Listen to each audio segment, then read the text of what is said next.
up, everybody, to another episode of the Wrist Cheese Radio podcast. This is episode 21. I'm your host, Bro Dinky. We have a little twist tonight. Schmidt is off. He's away on business. In his place, I have not one, but two co-hosts I'm very excited to introduce. Firstly, a regular on the Friday Night Free-For-All, we have Nate, a.k.a. Faux Dinky. Nate, welcome to Wrist Cheese Radio. Hey, you've survived 21 episodes. This is impressive. I'm blown away. No, thanks for having me on. Appreciate it. Absolutely. Next up, we have from the Spirit of Time podcast on the West Coast, we have Gregg, aka Time and Tequila. Gregg, it was a pleasure being on Spirit of Time. I'm stoked to be able to return the favor to you this evening. Oh man, this is fun. I'm the only non-dinky on the pod tonight. I think the invitation was actually meant for like Cole Pennington or somebody. Could have been somebody, but his loss is my gain or what have you. So it's fun to be here with you guys. What's up? So before we dive into main topic, this is very uncommon for this show. We normally don't do this, but since I'm outnumbered, and this is also probably going to be pertinent to our theme, we're going to do what I'm going to call a wrist check, grip check, because tonight's a little different. You might have a stiff drink, you might have a tasty smoke, or both. Nate, why don't you kick us off tonight? What do you got? All right. So on the wrist check, I am wearing one of my absolute favorite watches. It's not one of the most popular in the world, but I absolutely love it. I'm wearing the Omega Constellation coaxial. And it's not the new ceramic. It's the one from like 2015 or 2016 with the steel bezel and the Romans on it. Okay. I love it. It was my first over $1,000 watch to ever own. And screw the haters if you don't like it. I think it's a fabulous watch. Grip check, like what's in the hand. I am drinking I don't even know how many fingers pour of I don't have that many fingers, man. Of Corner Creek 10-year, which is one of my favorite bourbons. Living here where I do, we're blessed to have a good selection of bourbons at a reasonable price. This one's a really good one. And I'm smoking a La Gloria Cubana Medio Tiempo, which is a newer cigar to the market. We'll probably go into the Nerdville part of that later on, but it's a stout cigar for a good night. What's the Vitolo on that? I'm smoking the Toro. Okay. It's a 6x. This one is a 6x50 Toro. For those who don't know, the Vitolo is sort of the shape of your cigar. Yeah, right? Vitola is just a fancy way for you saying, "Hey, how big's your cigar?" All right, Gregg, you're up next. What do you got? I love it. Connie crew. Let's see. On the wrist, I feel like bro's been sort of in a vintage mode lately. Maybe if I'm reading them right. Sure have. So I threw on my Omega Seamaster Cosmic 2000. It's nice. Omega gang. I have not pulled out the extracts on this, but I think it's a 72, 73, give or take. So this is like the non-integrated bracelet version, but the cool like stepped it's got like sort of the elevated rehot. Very cool. Which I really like, and it took me a while to source this one out, but I'm super stoked to have it. It's one of my favorites, and figured it was maybe pertinent to what bro's been into lately. Definitely. In the glass, I've got a G4. Maybe we'll go into this later. G4 Blanco, super solid, awesome, well made, tasty, affordable, findable, and we're sipping Blanco tonight, tequila, and we'll get into. Just like Nate hit up, I think we'll get into some particulars later, but it's a great one. Everybody should find it if they're interested. Mm-hmm. Very, very cool. I'll take us home here. On the wrist, I actually have a new addition. It's the Yema Rallygraph. Ooh. Now, this is a very interesting watch because I usually trash the Daytona, and this is also a Panda Chrono. But to me, something like this has a ton more personality than your standard 3-register chrono, right? First of all, it's a bi-compact. It has 2 registers.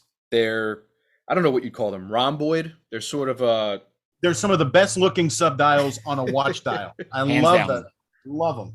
They're sort of like distorted squares almost a little bit, but they have a checkered flag on the dial. There's a 6 o'clock date, a touch of script. I like all that stuff. There's even a touch of orange on the chrono hand, which is really nice. Now, this watch gets smart because it's a Mecha Quartz chrono, but it doesn't have a running seconds hand. So you would never know this watch was a quartz watch unless you just left it for a long time, came back, and it's still running. I thought that was pretty brilliant. The sub dials measure 24-hour time, so one's always going, and then the other one is your it's a measure of your chrono time. It's 60 minutes. But overall, I really like it. Great size, really nice aesthetic. I got it on a leather NATO, which I guess is the closest thing to a bund as you can get. But to me, that says, racing chrono. Without going full Brad Pitt. Exactly, exactly. Yama's got some great designs right now. They've got one of my favorites is their Space Force watch.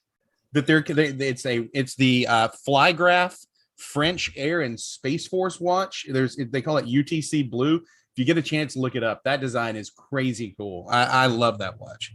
And it's a heritage French brand. It's not some out of nowhere thing. Not a Kickstarter, people. Right. One that I really like. They have a diver. It's a vintage inspired diver, and it has a scales bracelet. I don't even know how you describe it. It's like it has multiple links like a Jubilee, but it looks like almost like fish scales. And it looks like alligator skin. Yeah. It looks so comfortable, and I really like the retro look of that diver. They really do have some nice stuff. They're worth a look if you've never gone down that rabbit hole. They do. I remember they came out with that Superman bronze maybe like a year and a half ago, and if there was a green dial, it would have been a strong contender. I had picked up the Oris Big Crown at that point and loved the Superman in bronze, but I just needed a green dial for whatever reason. But they do some really cool stuff. In my glass here, this is a drink that I believe is pertinent to both my guests tonight.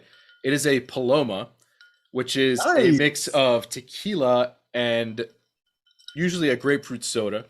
Now, this is pertinent to both because not only do I have time and tequila, but Paloma also happens to be Nate's Bond girl du jour. Oh, would wear her like a hat. Oh my God. You've outdone yourself, bro. This is catered and paired beautifully. I like to be thoughtful. I've never been so jealous of a soda bottle in my entire life. Yeah, I was originally put onto these by a Mexican gentleman I used to work with named Arturo, and at company parties he would bring this ungodly sized bottle of tequila and just many 2-liter bottles of squirt soda, and he would just make them and just start handing them out. And I was like, this is great. And so whenever the weather warms up, it was an unseasonably warm day today in New York. I was like, let me do that. I usually pour scotch or something. I was like, nah, let me go refreshing. Why not? It's like shameful lemonade. Yeah. Anytime anybody's like, yo, what should I make? Like, especially if they need to batch it up like a big party or something, I'm like, just make Palomas. You'll never go wrong. It's easy to make. Yeah. People love it. The old school sort of like you said, sort of just like, like easy way to go is just, squirt or whatever grapefruit soda you can find. You could really bounce it up if you want and kind of make it a craft cocktail with like fresh grapefruit and just soda water. But anyway, either way you go, it's literally always a home run.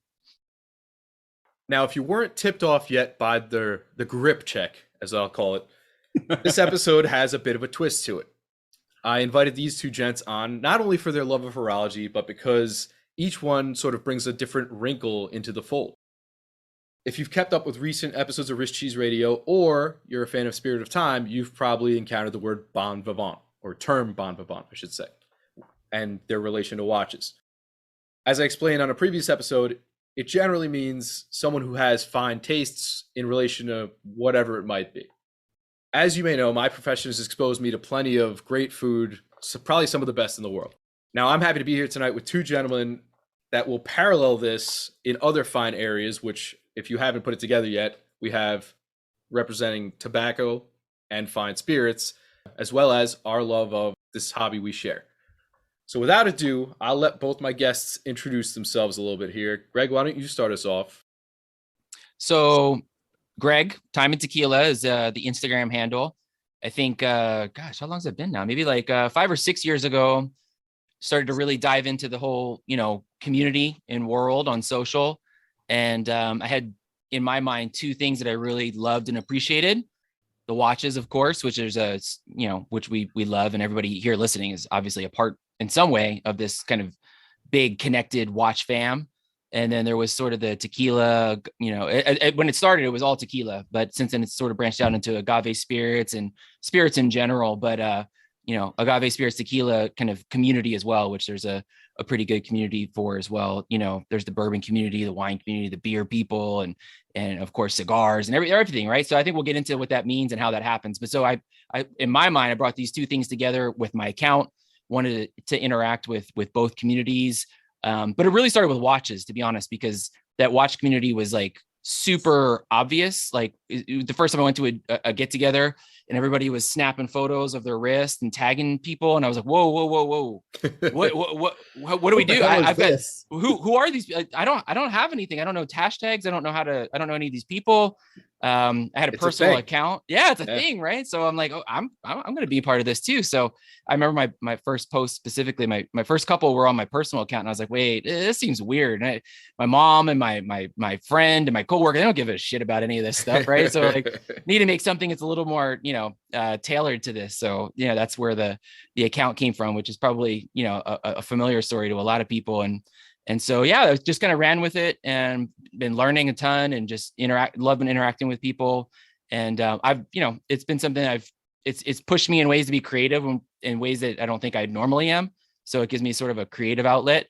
And I think at the beginning, maybe, I don't know if we want to get into it or not, but at the beginning, I thought maybe I would be a little bit of a evangelist, in tequila and not watches so much. I knew I had a lot to learn about watches, but I feel like I had a lot to share about tequila and agave spirits and things. And it's been cool in that way. But, I've gotten so much more out of it than I've ever put into it, connecting with you guys here right now and just, continue to sort of be in touch with what's going on, keep your finger on the pulse. But anyway, my page is all, about just, spirits and tequila and mezcal and other things. And kind of connecting with the watch fam. And it's fun to be here. It grew into, as Bro mentioned, we have a podcast now as well called Spirit of Time. And it's all about sort of pairing, watches with spirits and food and drink and just kind of having fun exploring what that looks like. So it's fun, man. It's a blast. And it's brought me here, with you guys tonight. So at the end of the day, that's about all you can ask for.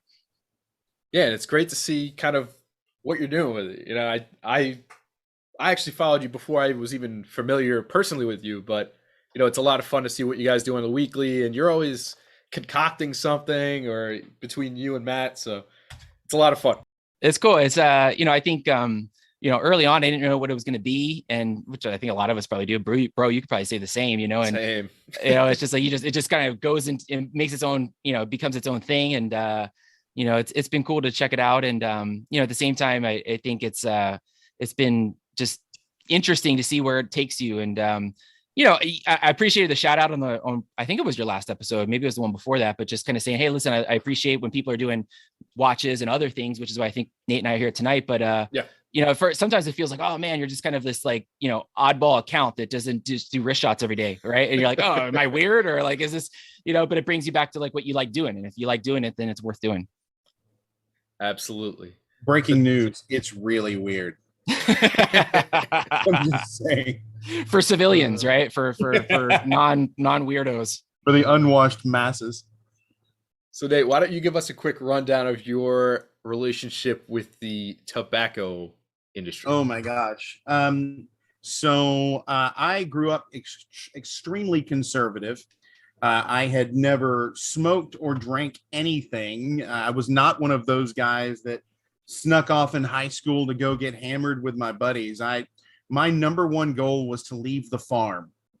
And that involved literally, I'm the first person in my family since we landed in 1740 to not work on a farm.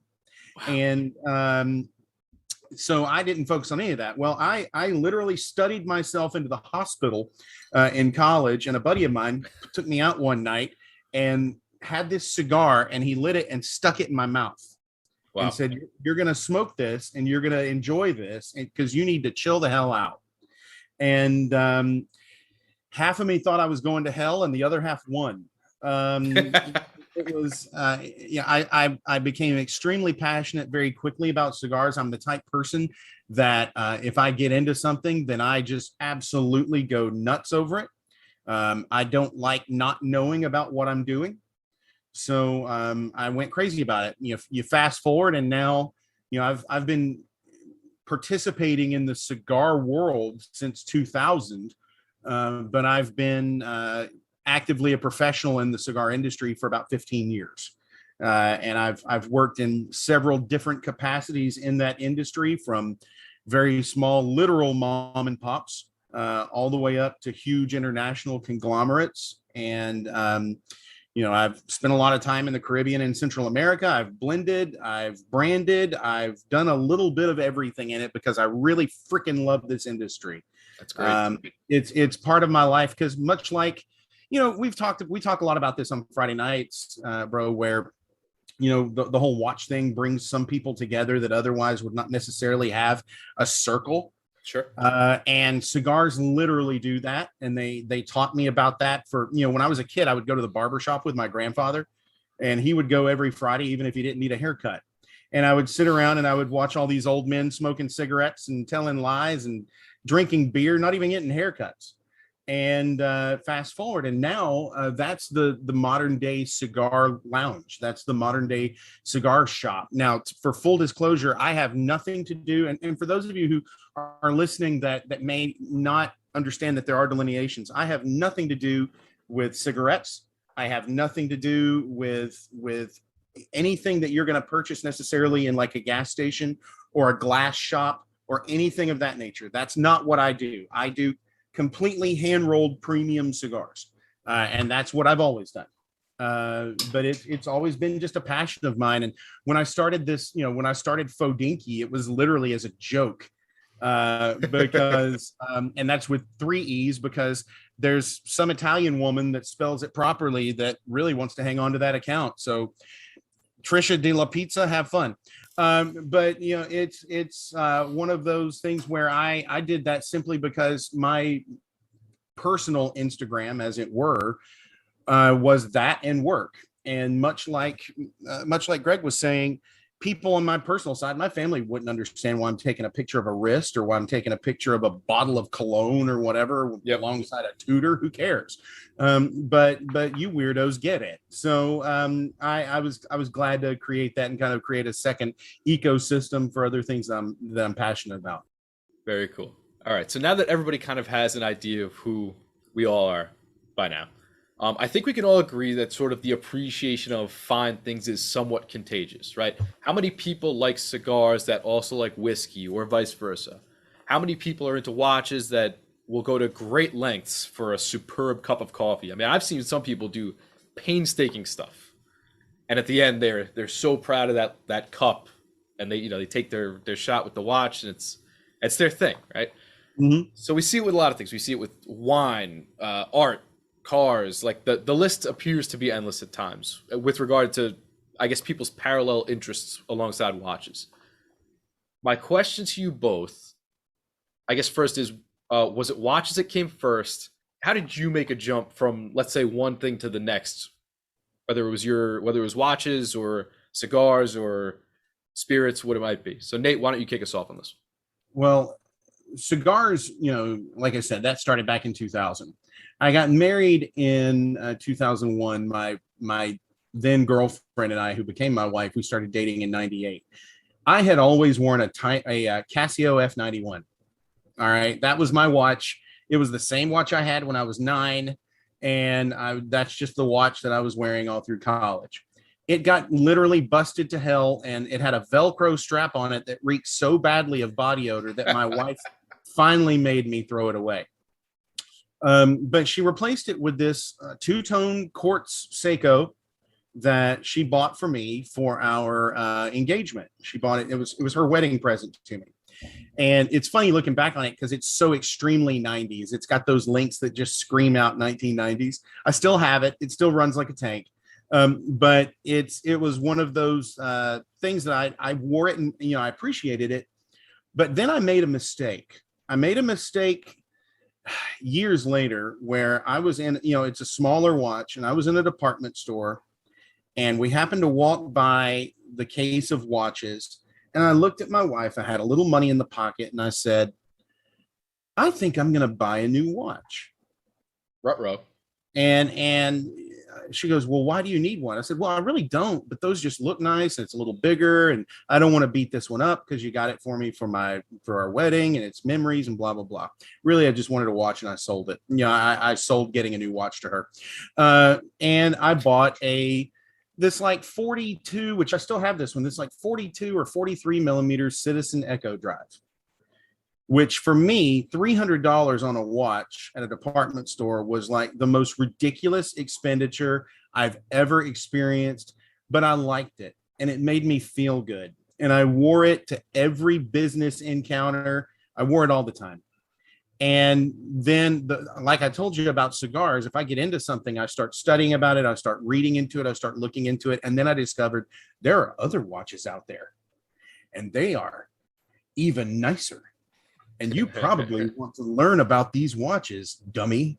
And then it was, I was drinking from the fire hose. It was just like that scene in with Weird Al where he makes the kid drink from the fire hose. And next thing you know, I'm making all the mistakes that a beginning watch collector would ever make. Quantity. You listen to everybody's opinions and you buy accordingly. But yeah, I think this is a stage we all go through, but it definitely was obviously cigars first, and then watches came along through there. Whiskey was, it became something that was, whiskey became a part because that in my line of work, I'm one of these fortunate guys where drinking is part of work. Yep. And, so if you're going to be drinking, you're going to be learning about it. So once again, my Enneagram 5 personality starts studying every freaking thing. So it really kind of started there, and I think everybody, whatever you want to be a passionate participant of, I hate the word connoisseur because it's so pretentious. Yeah. But I think anybody, when you get into something, you go through those levels of hell to get to a place of peace in that. And it took me a long time to get there too. I hope that answered your question. But it was a long process where those things you talked about definitely all started to coincide. And when you get in with people that enjoy cigars, and then they may enjoy watches, and next thing you know, you're drinking different kinds of bourbons or whatever you like, scotches. Those are my two poisons per se. It just becomes one of those things where it's guilt by association, and next thing you know, you're a complete, total broke degenerate, but you're completely happy about it. Very good, very good. I like that explanation a lot. Greg, so what about you? Was it watches or booze that came first, and how did you make the transition?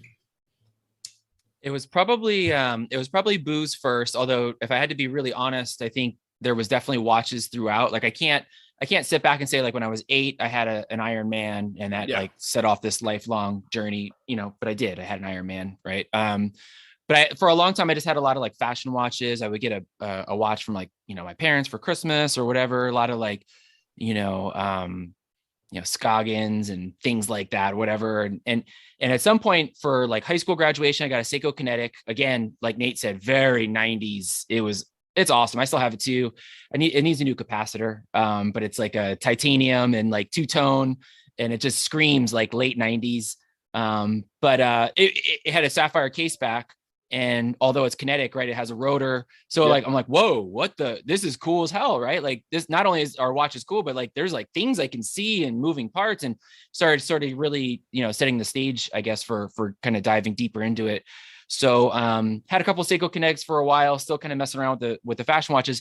And then like a lot of us do for, just really unnecessary reasons, kind of planted a flag that said, when I hit XYZ, professional, level, I'm going to reward myself. Like that's going to be, I made it, right? I'm going to buy something.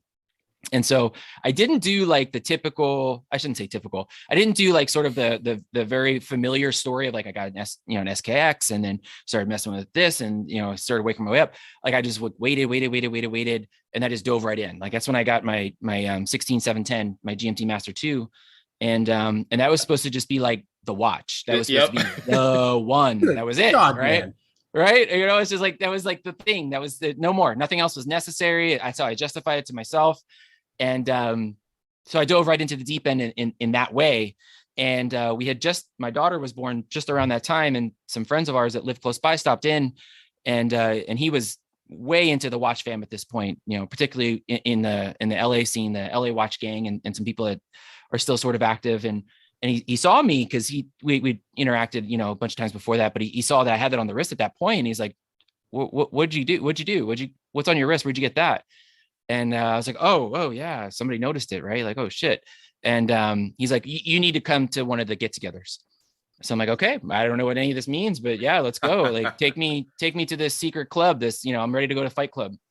And so we went to the get together, and that's when I started to realize how big the community was. I just bought the watch. I studied it. The funny story about that is I thought I was, zigging when everybody else zagged. I thought, I'm not getting a sub. I got a GMT master. That's very different, very different. And, really quickly learned that I didn't really make that crazy of a decision. But at the same time, like, just sort of, they jumped me into the whole community. At that point, I was like getting really starting my journey into tequila, I think. At the time we were living in downtown LA, and there's a really famous bar.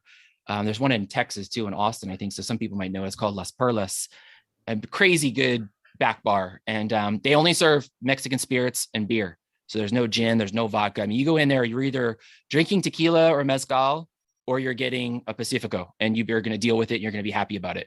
And so I started to really get really geeking out on that in the same way that Nate was describing. I know the same way that, bro, you kind of geek out over food. Yeah. And then we went down to Guadalajara and to tequila not too long after that. And we started visiting distilleries, and it just really hit home. I'm like, wow, this is cool as hell. And so these two things were sort of like coexisting for me and like developing, and they felt disparate in some ways. And I felt like I was just like that person that was just, I had these interests that were very different, but I was bringing them together. To me, like, it was just cool and fun. I just wanted to find as many people that were enjoying it as I was. And so, that was sort of the sort of, launch point to learning about it more, sharing about it more, being involved in the community. And for a long time, I thought it was just me doing my thing. And there's this a gentleman in Philadelphia.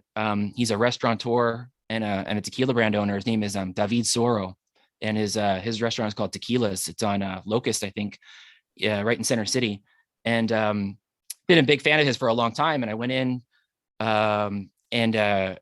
we were having dinner, and we were just talking with him, and he had a date just on, and we were just talking. He said, Greg, oh, super cool, right? It was like unexpected. And he was like, Greg, he's like, I love what you do. And they're connected. And I'm like, what do you mean? I'm like, I just dig these two things. Like, I don't know. I just do what I do. I just think it's fun. And he's like, no. He's like, there's a craftsmanship, there's an artisanship to it. There's science, there's engineering, but it's also kind of like hand of the maker. And I was like, dang, okay. Like, you really hit me with something there. Like, I guess it was, in some ways, it was more married than I ever thought it was. And I think it leads back to what you said about like, how did one beget sort of the other, right? Like you have these sort of interests that are sort of, the finer things or whatever. And somehow they kind of come together. And the last thing I'll say before I like get back to what you want to talk about is, like, I remember not even that much long ago, there was a Facebook group of like mezcal people. And I remember one person made a post. They were like, what's up with these like watch and spirits accounts? Like, it doesn't make any sense to me. And on the one hand, I was like, yeah, you're kind of right. And then on the other hand, I was like, dude, it's no different than anything, right? You like watches and cars, you like cars and food. You like, I mean, just because you're one person, right, with one interest doesn't mean you're just into only one thing. Like, you have lots of interests, and you can just bring them together. And the cool thing about watches is like, you're wearing them when you do almost all of these things, right? So like, they kind of naturally end up together. Yeah, I agree. And I kind of had a similar deal myself. I was into the fashion watches. I just wanted things to look big and blingy because I was in college and I wanted to think that I was somebody, right? So I was into drinking, but I didn't know what I was drinking was good or not. I had watches, but I didn't know that they were mostly hot garbage. But I felt like after I became a professional and I wanted to sort of reflect a bit of that myself was when I started delving into the finer points of watches.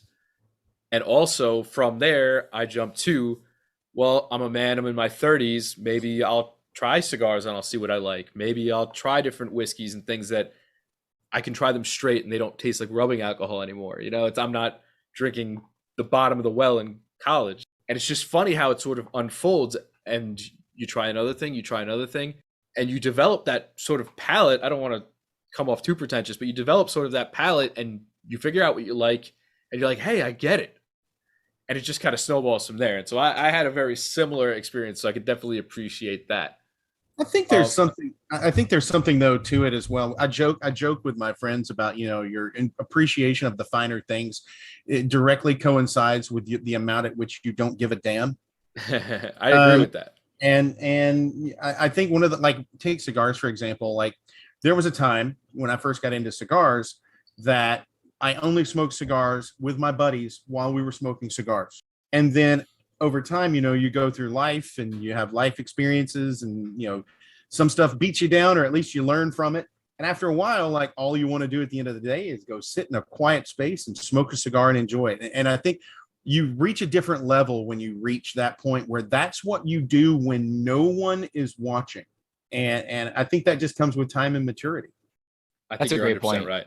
Yeah, that's right. I mean, like, when you sit around by yourself and you're just like, catching up on new watch releases, or like, diving deep into a form or a thread, or like you said, you just, at the end of a hard day, you just want to pour something nice or light something up. Like, you just appreciate it. Like, and at the end of the day, like, you start drinking it, smoking it, experiencing it, whatever. And it's not like, oh, like I need somebody to know that I'm doing this. It's just like, no. Like, I can appreciate where it came from, what went into it, what makes it right versus like what maybe is not being done right out there, and why it speaks to you personally. So that was a really good way to put it. It's the point at which you know that what you're into is for you and not for other people.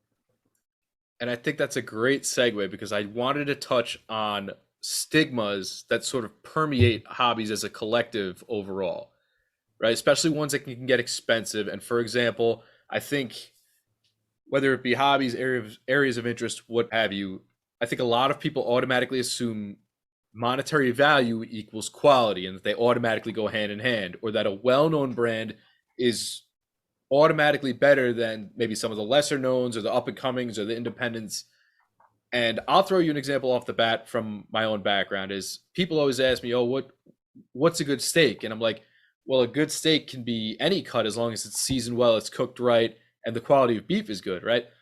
Now, here's a prime example of that is skirt and hanger steak used to be known as the butcher's cuts because nobody wanted them. They were stringy, a little fibrous. It was just a little off-putting. So the butcher used to keep it for themselves. Now they're every bit as expensive as every other steak. And if you've ever had one, yeah, they're phenomenal. And to be honest, I mean, I would rather have a really good skirt over a filet any day of the week, just because I'm a big fan of fat content and, the amount of char you can throw on something, which a skirt is phenomenal for. But with regard to that, what kind of, I guess, stigmas have you seen across tequila, across cigars, whether it be having to do with price or quality, what have you? Greg, you have anything like that? Yeah, I think I actually think booze suffers a lot from sort of smoke and mirrors. I think worse than watches. And we've been really, I think a lot of people, rightfully so, have been sort of haranguing on the watch hobby lately, because it's changing, right? You guys have been talking about it a ton on Rich Cheese. We all talk about it in our groups and everything. Yeah. Like it's deserved, but booze is really like it's smoke and mirrors over there. Like, you don't know where stuff comes from. You can look at the bourbon community and where they source, stuff from versus where they bottle it. Same thing happens in whiskey, or excuse me, in tequila. And mezcal is even going that way. And, even though it's like much more heritage, and I think mezcal is really true, it's still happening there too. So like, the celebrity, influence on spirits brands is through the roof. You don't know where stuff comes from, quite frankly. And it's just a bunch of branding and marketing. I mean, we can sort of, give a hard time to the watch industry for good reason, but you kind of sort of know where stuff is coming from. Don't get me wrong. There's been a lot of prime examples where you're like, ooh, cut your hand in the cookie jar on that one, guys. Like, no, that's not right. That's not right. But it happens a lot in booze. And unless you're like really deep into it, you'll never know. You're not supposed to, because they're just, they're just big multi, internationals, and everybody's just trying to sell a story. So it's really hard. I think we did an episode a couple months ago with a gentleman out here. He's a booze retailer, but also, that was a good one. I like that one a lot. I'm glad you did. It was cool because so David was just like, yo, here's the deal. Like, I'm going to shoot you straight. Like, this is how it happens. Pappy says, this is the allocation on what we can give you guys right now. But we're going to make you purchase XYZ amount of inventory to support, getting your allocation. So what they do is they just have to just mark up the price to recoup all that shitty inventory that they're going to have to sell of booze that nobody wants. Nobody's buying. Nobody wants it, right? Nobody's buying it. And so, it's different than the AD, it's the AD and the gray market are different than that. Like the only place to go get, certain bottles, unless you're going on sort of whatever secondary market you call, you're going to a store. And so retail ends up having to sort of navigate this real murky thing. And then us as consumers, we're just like, what is up with this? Like, this seems wrong. This seems weird. But more to your question, the bourbonization, and Nate, I want to hear what you have to say about this. The bourbonization of spirits in general, I mean, hype culture is real. I mean, it's happening in watches and sneakers and bourbon, but it's happening across all spirits now. And everybody's like, oh, this is the big thing, right? Like, you have to have Pappy, you have to have Weller now. Like, these were things that were very obtainable before. And all of a sudden, just because, a few people are really into it and it's blowing up, it's impossible to get a hold of. And it wasn't like that not that long ago. And we see the parallels across all the things that we're interested in. So I think booze suffers from it a lot because it's a lot more opaque. Which is weird to say about the Swiss watch industry, that they're more transparent, but I feel like I think booze is more opaque. And so, there's just price gouging and kind of smoke and mirrors everywhere with spirits that I see. One thing I did love about that episode was that he kind of admitted that when he meets people who are just like dying to try a bottle that they'll never get their hands on, he'll be like, listen, I can help you out. And I was like, this guy, he gets it, man. That's so cool. He's kind of like a spirits gorilla, man. Like, he's just out there, like, doing the good work. And he's cool. He's a good guy. I mean, I don't know how many of them are out there, but that's what I think made that an interesting conversation. For sure. Nate, I'm sure you got a bunch of good ones on both ends, spirits and tobacco. I mean, what do you got for us? Yeah, Greg, to your point, when did Weller become the tutor of the bourbon industry? So there's a lot. The most important one, this is one that's serious because this is my livelihood, and I want everyone to understand, if you're not familiar with cigars, is their use case. When I'm smoking a cigar, walking down, we have this really cool old downtown that was built before the Civil War near where I live. And if I'm smoking a cigar, half the people there will be like, man, that smells great. And the other half will look at me like I literally lit a handful of Marlboro Reds up. And I'm literally throwing tumors at their infant. And so this is important. Cigars and cigarettes have about as much in common as a bottle of Weller and a can of Natty Light. They literally are not the same thing. We don't inhale them. We don't get massive buzzes off of them. It's not a jonesing thing. It's a flavor thing. We smoke cigars because we enjoy the flavor. But I look at a lot of the stigmas around cigars that maybe people that are interested in cigars but have never gotten into it. Let me help you miss a few landmines here. Bigger is not better. In fact, in many cases, the bigger the cigar, the worse the experience. If you want really good flavor, you're looking for Corona, Robusto, Toro. That's what you really want. The image, the cartoon image of the guy smoking the 10-inch long cigar is exactly that. It's meant for Warner Brothers. It's a cartoon thing. It's not real, because I know how these cigars are made. I've been intimately associated with cigar manufacturing for much of my adult life. And those cigars, if you without going into blend cards and details of manufacturing, a big freaking cigar is just not going to perform or do what the blenders wanted those cigars to do. As cool as you think you look smoking that cigar, you're missing out if you don't go and smoke a Petite Corona or a Lonsdale or a any kind of Panatella like that. That's my, now granted, that's opinion, but I think it's right. No one's ever held an opinion that they knew to be wrong. The other stigma goes to one thing you mentioned, bro, a minute ago about price point. You do not have to spend an exorbitant amount of money to get a fabulously made cigar. Well, what'd you have the other night? Yeah, exactly. What did I have? I won't name the brand, but I had a cigar that I smoked that retails at $500. And yeah, that's $500 per cigar. Okay. For an hour of your life. Basically, you got a mid-level Vegas hooker. That's that's the retail price point on that cigar. It was quality. Absolutely, it was quality. But when I talk about quality in cigars, we're looking at things like aging processes, and we're looking at The manufacturing side. I'm not talking about what does it taste like, because Greg, I if I drink tequila, I get naked. I can't get into tequila like you do. But when you're talking about the manufacturing of a cigar, there are some universal truths that every manufacturer, and we're equally opaque over here in our industry, that they don't go into. If your tobacco is grown properly, cured well, fermented well, aged well, rolled properly, then there are things that you will not get in a quality cigar, things like notes of ammonia, which are a natural byproduct of aging tobacco. If you don't get those things and it burns relatively straight, you've got a quality cigar. At that point, you're then simply looking for flavor. What flavor notes do you enjoy? And there are tons of quality cigars out there that start at, you could get a great quality cigar for $4, and it's equally as enjoyable to the cigar enthusiast as someone that is smoking that $500 cigar, which, once again, I'm not throwing shade on that cigar because it was quality. When I smoked it, everything about it said great quality. But price is not. It's just like in watches. It's just like in whiskeys and other spirits. The price tag has a lot more to do with that product than just, is it up to a certain standard?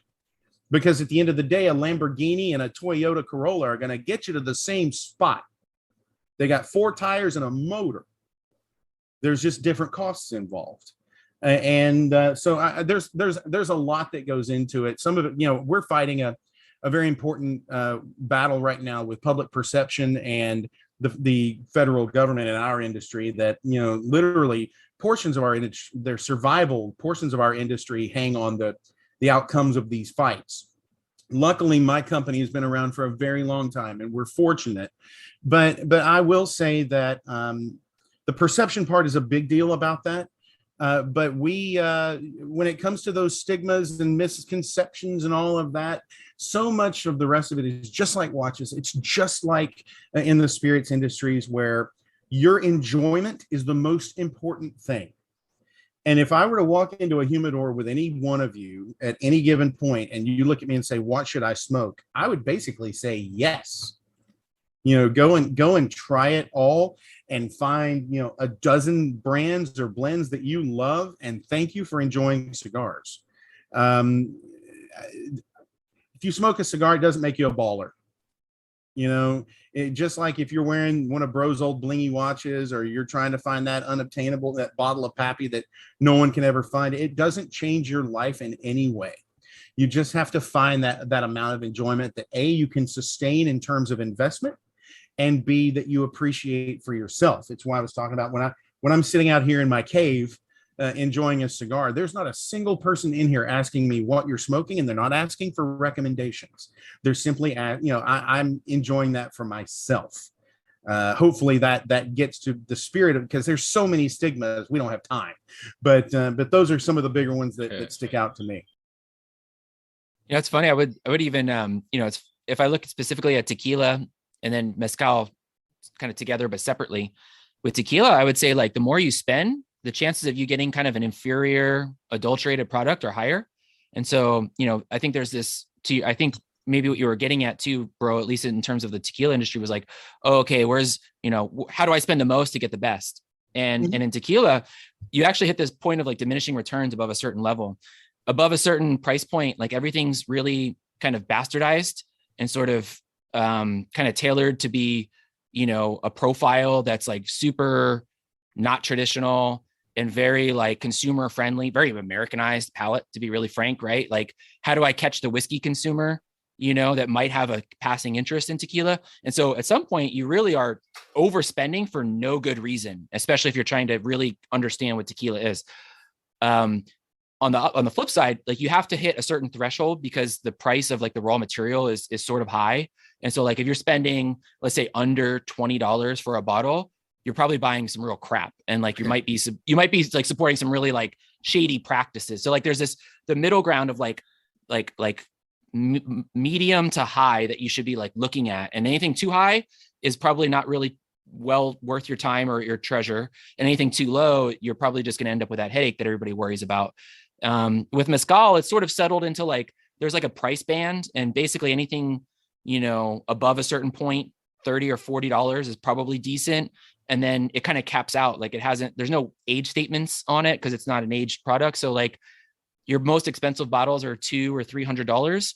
And it is expensive if you're drinking it consistently, but it's never really going to be above that per se, unless you're buying some old stuff. So it's a really funny place to operate because you can't come in and just be like, I'm just going to buy the best, right? Give me the paddock bottle.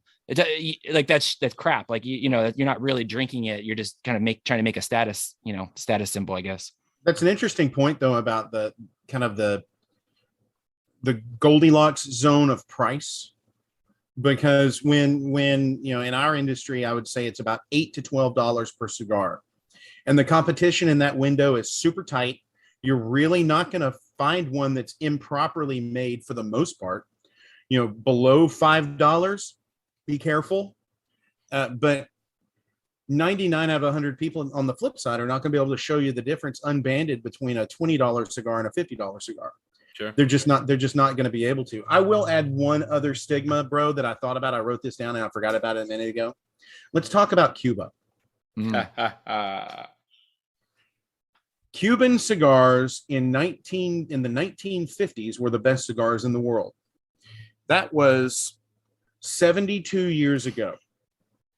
And that's another thing. When I go into stores and I see customers to this very day come in and ask the guy behind the counter, hey, where are your Cubans at?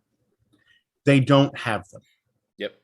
Because Cuban products are still illegal to resell in the United States. And even if you're wanting to get into cigars, it's kind of like that guy that wants to get into watches and he just instantly thinks about a certain brand as that's the one, that's the best, that's what I'm going to get, that's where I'm going to go. And in cigars, they're like, okay, then I've got to go find my Cuban Monte Cristo #2 or my Cuban Cohiba Bahique. They have bled their fields dry for 30 years. And every cigar, much like whiskeys, much like wines, are a result of the terroir. They really are a result of the soil underneath them. And if you don't have healthy soil, then you're not going to have a quality product. You're not going to have a good product. And Cuba hasn't had healthy soil in probably 30 to 40 years. Nicaragua, Dominican Republic, Honduras, those are the countries that are making cigars, especially Greg, you had mentioned the American palate. They're the ones that are making cigars for the United States. We smoke 70% of the cigars in the world. Wow. Here in the United States. Cuba they're barely making enough cigars to supply Spain. 85% of the Cuban cigars that you see on this hemisphere, the Western Hemisphere, are fake. They are not what they are claiming to be. And so let me save you all a ton of money. Don't. Now that's my opinion. Have I smoked Cuban cigars? Yeah, absolutely. Do I get much more satisfaction I get tons of satisfaction out of my competitors' cigars made in the Dominican Republic, Nicaragua, Honduras, all day, every day. And instead of paying $50 per cigar just to show your buddy that you're smoking a Monte Cristo #2 with Havana misspelled on the band, you're going to be able to get a lot more bang for your buck and a lot more enjoyment out of something that's been properly made in one of the countries that we can buy from in the United States. So think about that also. Cuban cigars, that's one of the things that it gets under my skin. I had to make sure to add it in there. That's a great one. And that's kind of similar to my experience with people with knives, because everybody always asks me, what's a great knife? And I'm like, well, realistically, once you go above a certain price point where you're getting good steel, are you going to notice a difference between a $300 knife and a $50 knife? Not really, right? Especially if you don't know how to care for it, you don't know how to sharpen or hone it, you're not going to get all the benefits of that edge regardless. So it's a very similar idea when people ask me, well, what's a good knife? And I say, what do you have to spend? How comfortable are you with knives? Can you take care of it? It's sort of, I guess, subjective in that area. Yeah, and it is all subjective. I mean, at the end of the day, I know that somebody listening out there that their favorite cigar is a Bahique 54. I'm not trying to offend you. I'm really not. And if you enjoy those, good for you, man. And if you Yeah. can afford them and you've got a legitimate place to get them from and you know that they're 1,000% authentic, then you know what? If that gives you joy, enjoy. I'm not trying to piss on your parade. But I am for the 99% of people out there that really shouldn't be buying those products just due to budget. I want to be able to kind of elevate people's experiences to the point where it's a little more egalitarian. I think there's a lot more possibilities out there than the little myopic view that we give on all of these industries, whether they be whiskey, spirits, watches, cigars, golf, which I'm big into that. There's a lot more out there. That's a great point. I mean, like, watches is funny right now, right? Like, there's all these gatekeepers and sort of trend, tastemakers and trendsetters. And it's like, how would you even advise somebody new to like find their own way, right? And so like we're all to say, describing about, food and sort of, chef things and cigars and spirits. Like, you got to educate yourself, but it's really hard sometimes when sort of the trusted, right, like sources all have an agenda, or sort of the algorithms are pointing you towards 3 or 4 different things that you're supposed to be like lusting over. And it's like, it's really hard to find your footing, and it's hard to avoid those landmines that Nate's trying to help people with right now on the sticks. And I guess that's kind of what we're talking about now, is like, how do you find your way? Half of those guys have an e-store on their website. I'm just saying.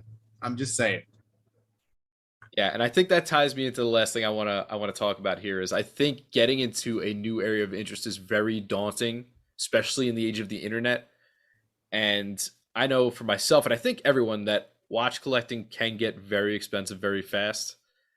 Right? Like, I know you start enjoying the G-Shocks and the Seikos, and then next thing you know, you smash through another price barrier, and you sort of become that comfortably numb at that level with how much you've spent, and then it's up to the next one until you hit really that level of discomfort, which I think can happen with pretty much anything we're talking about. Mm-hmm. So I guess my question to both of you would be, is there a way you could recommend breaking into your given area of interest without either killing your pocket or completely looking like a poser? That's a good question. Yeah. It's so hard because like now I feel like I could rattle off a bunch of things that would be like super helpful, but I'm trying to like reverse engineer this a little bit and be like, where was I at the beginning? Right. Like, that's tricky. That's a really cool question. Oh man. I mean, there's going to be some measure of trial and error to it, right? Like, there just inevitably is, like with anything. Yeah. Any hobby, interest, passion, like you're going to stumble a couple times, like, but how do you avoid too many of those and the expensive ones? Right. I guess my first reaction is to like, could you identify when you first get started into something, could you identify the hype products? Like, if you just hit the pause button and like you took as much in as you could you identify like, okay, this is hype, this isn't. Like, if you could do that, you might be able to like drill down below and start to see like what the enthusiast level is sort of supporting. I don't know. No, I think you're right on point, because like I mentioned, when I first got into watches, I made all the mistakes. Yep. Okay. Like before I got into watches, my goal watch, I hate the term grail watch because there is no such thing. Because the minute you buy, hey guys, if you just bought your grail watch today, congratulations. In 3 months, you're going to have a new grail. When I was first getting into it, my idea of a grail watch was I was going to buy a Tag Heuer. That was as good as it gets. And that's no shade on Tag, but that was just what I saw based on advertising. That was before YouTube, and that was before all of that. That's just what I was going to do. And then when I got into really quote unquote collecting watches, you then see who everybody's doing the reviews on certain pieces. Right now, it's the Tissot PRX. Right now, everybody's talking about the PRX. Super hype piece. And there are a number of other hype pieces that people will name. And I bought half of them. And because I thought, well, if I have this in my collection, then the echo chamber in the industry is going to tell me that my collection is valid. Yep. Omega Seamaster, great watches, but that was another one where there's a lot of hype behind it. Anything with a crown on it, there's a lot of hype behind all of that right now. What I've found, and for those of you who do know me, like bro, you will not be shocked to find out that I love being contrarian. It's my favorite thing. But I found that after a while, you just have to, if you're going to collect things, which accumulating watches is the most first world thing in the world. Okay. Ain't it? It's just ridiculous. If we look at it just from face value, at this, men don't wear much jewelry, so a watch is pretty much all we have. And if it commemorates a great occasion, then you're literally celebrating your own occasion, and salute to you for that. That's awesome. But you look at over time, you find what you like, and you have to be comfortable and confident enough in yourself, whether you're male or female. If you're a female that absolutely abhors the idea of wearing a dainty little 28 millimeter because it was stuck in the women's section, and then go for that 44 millimeter Breitling and you rock it. Yep. Find what gives you joy, and then go for that and be confident and comfortable in it. I bought a watch today that's on the way this week that gets pissed on left and right by the industry because of the brand. You know what? I like the design, and I'm going to wear that watch, and it doesn't bother me, because at the end of the day, what people don't realize in the watch community is that nobody cares what's on your wrist. Nobody in the wild cares what watch you're wearing. And if you go up to people wrist first, you might be a douchebag. So it's just one. Now, granted, okay, once again, my opinion, but I think that you just have to find what gives you joy but you have to make those mistakes first. You have to make those mistakes first, but then find what gives you joy, find what speaks to you, and enjoy it and do it. It's the same in my line of work. It's the exact same. If I see somebody smoking a cigar, and I don't care if it's something all the way from a flavored mixed filler cigar all the way up to a cigar like what I'm smoking right now, which is packed full of medio tiempo, which is a type of tobacco that only occurs on certain plants. It's a leaf that only appears on certain plants in a field. If you're looking at a field of tobacco, maybe 30% of it has that leaf on it. Okay. Super nerdy, super weird. No matter what if you're smoking a cigar, I'm going to look at you and say thanks. Because you're into it. Unfortunately, like Gregg mentioned earlier, the gatekeeper factor is strong in the watch community, especially where, okay, you've bought your first $1,000 watch. Well, then the gatekeepers will tell you need to buy your next $3,000 watch. And then the next gatekeeper will say, well, that's a nice $3,000 watch, but have you seen my $7,000 watch? And it creates an avarice that is quite toxic. I'm looking at I watch some of these YouTube videos, and honestly, I've cut back on it. But I look at some of these YouTube videos now that these guys are getting on there, reviewing and criticizing $20,000, $50,000 watches, and picking out little details, poo-pooing on watches that cost more than some people's houses. And we got to think about that for a minute. Let's just pump the brakes, because it gets to a point where the gatekeepers remove the joy. And if we remove the joy, then what the hell are we doing, man? I like that a lot. I think, there's a subset of people, I think the people listening to this, the people on this call, the people that are in our circles, that I think a lot of us are communicating with, it, like, have this sort of desire to just, keep this fun, right? Like, keep this interesting, keep it weird, keep it fun. And like, that's awesome. Like, we need that because, it's entered the mainstream to some degree. And so it's harder now. And so it's up to like people that give a damn about it to make it cool, like keep it cool. Yeah. And it's funny. I've seen the parallels, especially Nate, with, I guess, butting into two different things like watches and cigars, where I've been in shops and you have people who, sort of how watch people will bag on Invicta is the same way I've heard them bag on, let's say, like a Rocky Patel or a Gurkha. Mm-hmm. Right. And people be like, oh, that's a Gurkha guy. Like, at the end of the day, like, if that's what appeals to them, can you really argue with them that much? If we were to take this out into mass-produced food, think about how dumb this would be. All the Arby's people judging the McDonald's people. Exactly. I mean, think about this. And luckily there are unspoken rules in most cigar shops that negate a lot of this. Yes. The those unspoken rules, or you treat everybody equally. It's one of the last places I know of on planet Earth, and I literally on a weekly basis see this, where the guy that works construction at night will sit down in a leather chair next to a stock trader driving his AMG outside, and they don't care.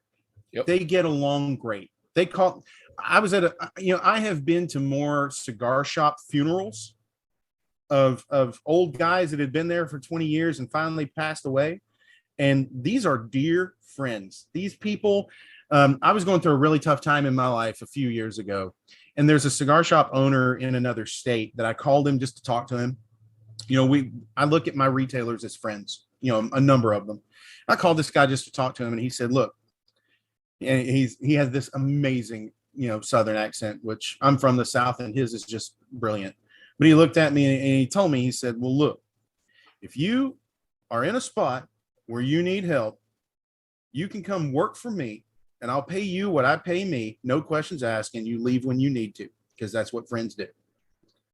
And that's the atmosphere that we want to foster, in any industry, in any hobby, in any passion, luckily, we like to gripe about the negativity out there. We like to gripe about it. I've seen more positivity in the watch family that we don't talk about, because I hope that we would like to think that it's expected. So there's a lot of good out there as well.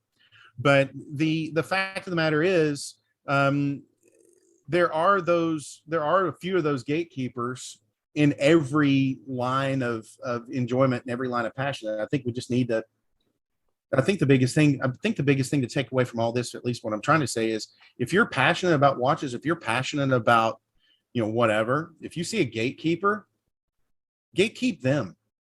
You gotta call them out on that stuff, because if we want any of this to survive, because look, this economy is not going to be the way it is forever. If we want any of this to survive, we have to police ourselves. Right on. Yeah, that's strong. I like that it's really, I think hits to the core of it. I think I spent a long time, like for a while, like trying to be sort of this like sort of like evangelist, and I think there's still a place for like sort of like setting facts straight, and letting people know who are just sort of new to it, like what's up and what's cool and what's not. But like, I think you hit it early on in the episode, Nate, but like I've sort of come more to the point now where it's like, hey, kind of, come one, come all. Like, let me tell you as much as you want to hear. And, the fact that we're enjoying this together is pretty rad. So when I was younger, I wanted to always, anytime I would hear something incorrect said in a shop, I would want to correct it. And what I found was that was really counterproductive, because the most important part is that they were there and they were enjoying. And if you ask me a technical tobacco question or a cigar question or whatever, I will absolutely give you a technically correct answer as far as I can give it. And I don't care what you think about my answer, because you asked. But at the, those people that go out there, Invicta's it's a crappy watch brand made in Asia, and it's they say it's worth 9,000, they don't sell it for 90, and that's not right, and you shouldn't wear that. Who the hell are you? If you just instantly police that, then that's not, that's missing the entire point, because these little machines that we wear on our arms, they accumulate our life stories as we wear them. And if all I could ever wear was an Invicta Pro Diver, when I'm dead and gone, I would like to think that one of my boys would look at that watch and take it and say, that's Dad's watch, and I'm going to keep wearing it on. That's what matters. Because they would. Yeah. Right. Yeah. That's powerful, man. But I think that's what we all hope for. That's sort of the dream, right? The dream that we all live in our heads. It's our little utopia. Yes. That's exactly There's always going to be that guy that says, it's not a Rolex, right? And there's always going to be that guy. And it's okay. We love you too. Let me tell you why it's not a Rolex. Yeah, I'll let you wear my Longines. You might like it. In some ways, it speaks to like the passion, which is, I mean, it is a benefit. It is a positive asset, right? Like that people care so damn much. Like That's why we can sit here and talk about this for an hour plus. And like, I don't know how many hundreds or thousands of people are going to listen to this. Like, people care. Like that's cool as hell, right? Like, They do. but you got to be able to like check it a little bit and just be like, okay, like, hey, listen, we're all here to like enjoy this together. And that's why I have such a hard time with watch meetups. You know, I've got to revisit the whole watch meetup thing. I had a bad experience when I went to one, and I'm the type that's like, okay, that water's acid. I'm not dipping my toe again. I realize it's not that way everywhere. I realize it's not that way. So we also have to be careful what we're sensitive to, and that's myself included. And I think that's great advice. And I think that's probably a good place to start wrapping it up. Unless there's anything else you guys want to add. I mean, thank you guys so much for coming on. It's been a fun conversation. It went super fast, but I think you guys did an honorable job filling in for Schmitty tonight. I think he's gonna be really happy about it. I can't echo enough sort of the positive sentiments you guys laid down. I really loved it all. Like I said, if there's anything else you want to add, feel free. Otherwise, I think we'll be putting this one in the books. I just want to say, just remember when you look in your watch box, or when you look in your liquor cabinet, or when you look in your humidor or whatever, think about how fortunate you are to be able to have those things. Yes. Because there's an entire planet that doesn't have the ability to have those things. So if you think about it in those terms, share the love, don't hoard it. You know, I guess that's my most important thing when I've gotten old and started thinking about that kind of thing. I wish I had something as prophetic as that. I don't. I hope Schmidt approves. You know, I don't know. Me and Nate did our best. You know, I think we had a lot of fun doing it. So I hope this is Schmidt approved. But thanks so much. That was the best way to go out. Nate finished it up well. I kind of, you know, piggybacked and didn't really add anything. Absolutely. No, he nailed it. He nailed it. But again, thank you guys so much. It's been a great time. Yeah, maybe we'll do it again sometime. You know where to find us. Absolutely. So all you beautiful people out there, just sit here in front of my computer waiting on friends to talk to me. So that's all I've done. So all the beautiful folks out there, it's been a pleasure. Thank you so much for joining us. We'll catch you next week on Rich C's Radio. Good night.